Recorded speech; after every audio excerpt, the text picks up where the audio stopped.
ఇట్లా ప్రశ్నిస్తూ ఉన్నాం.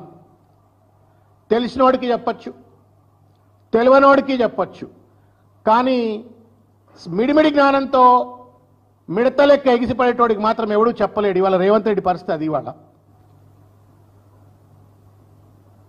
తెలియకపోతే తెలుసుకోవాలంటే ఒక జిజ్ఞాసన ఉండాలి, నేర్చుకోవాలా.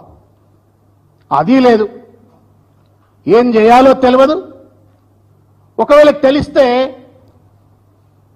ఎట్లా చేయాలనే దాని పట్ల చేతగానితనంతో ఇవాళ ఒక చేవదచ్చిన లెక్క రేవంత్ రెడ్డి ఉంటూ, ఇవాళ ఒక బాధ్యతారాహిత్యంతో ఉంటూ రేవంత్ రెడ్డి ఇవాళ తెలంగాణ ప్రజల పాలిటీ శాపంగా మారిండు. మరొక్కసారి నేను తెలియజేస్తా ఉన్నాను.